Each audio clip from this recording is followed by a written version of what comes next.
On the morning of January 2nd, 1935, a man walked into the Hotel President in Kansas City, Missouri. He was tall, around 5 feet 9 inches, with dark hair, and dressed in a plain black overcoat. He gave his name as Roland T Owen, though that name would later prove to be as mysterious as the man himself. Carrying only a small black comb, a brush, and some basic toiletries, he checked into the hotel, paying for one night. He asked for a room high up in the building, room 1046, on the 10th floor. What followed in that room would become one of the strangest and most perplexing cases in American crime history. A brutal murder with no clear motive, a victim with a false identity, and whispers of shadowy visitors. Nearly a century later, the case still haunts investigators and true crime enthusiasts alike. This is the story of the mystery of room 1046, a crime unsolved, steeped in contradictions and shadows. From the start, Owen behaved unusually. He brought almost no luggage, nothing that suggested a long trip, and certainly nothing like what a traveling salesman or businessman would carry. The bellboy who escorted him up noticed how strange he was. Owen kept the curtains drawn and asked for minimal light, as if he preferred the room to stay in near darkness.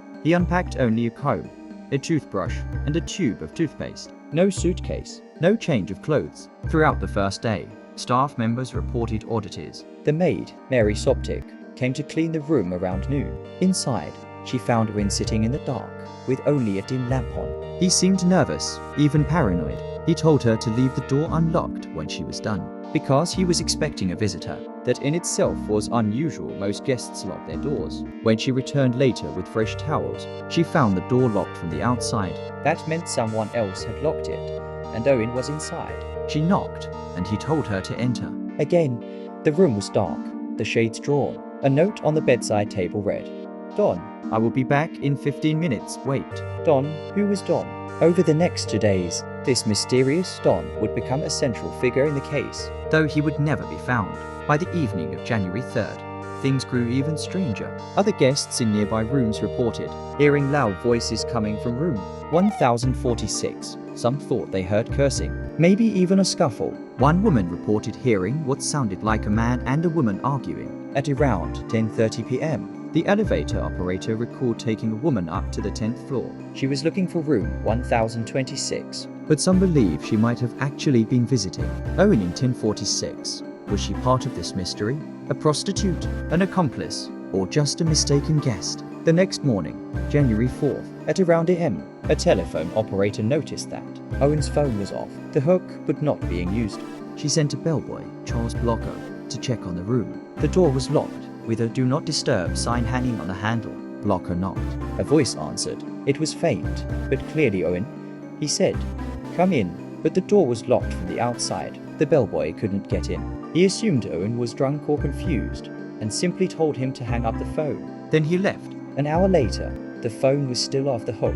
Another bellboy was sent up. When he tried to enter, the door was locked again. This time, the same faint voice told him to come in, but again, the door was locked from the outside. Confused, the bellboy unlocked the door with a master key and stepped inside. What he found was shocking. The room was dim, the shades drawn, the light dimmed. On the bed, Owen was lying on his stomach, naked, with the bedclothes soaked in blood. The walls, the ceiling, the bathroom, it was all spattered with blood. A brutal struggle had clearly taken place, but Owen was alive. Barely. He had been tied with cord around his wrists, ankles, and neck. His skull was fractured from severe blows. He had been stabbed multiple times in the chest, puncturing one lung. Blood was everywhere, even smeared on the walls, as if he had tried to crawl and fight back.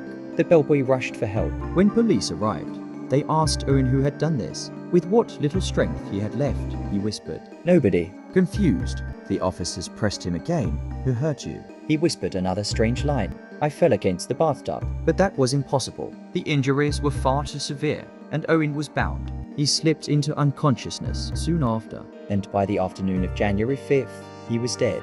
At first, police thought they had a straightforward murder case, but soon it unraveled into a maze of questions. First, Roland T Owen was not his real name.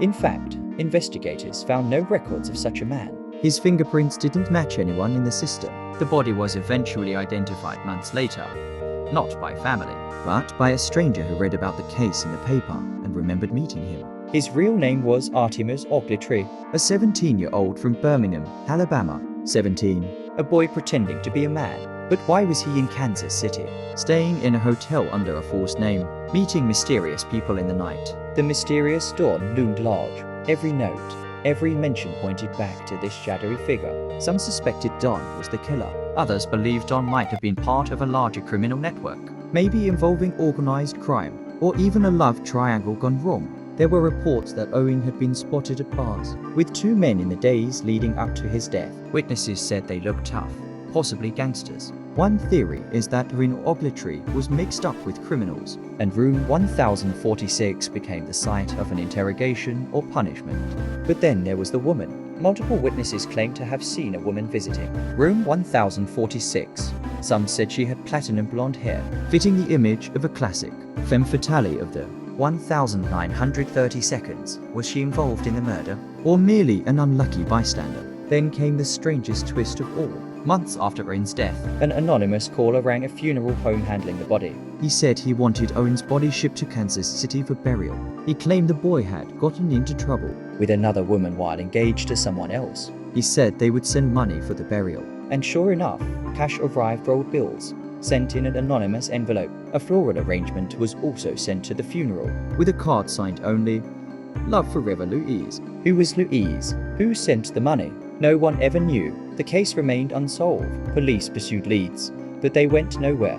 Over the decades, amateur sleuths picked it apart, pointing to everything from mob involvement, to a jealous lover's revenge, to a clandestine spy affair. The truth, it remains buried in the blood-stained walls of room 1046. Nearly 90 years later, the case still haunts historians and true crime enthusiasts. Owen or Ogletree was just 17. He checked into a hotel under a false name, lived in near darkness for 2 days, and then died in one of the strangest unsolved murders of the 20th century.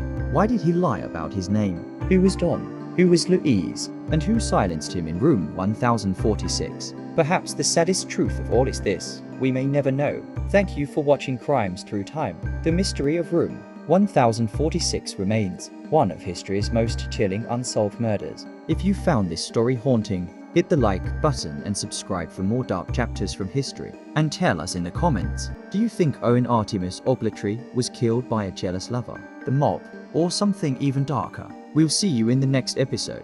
Until then, stay curious, stay safe,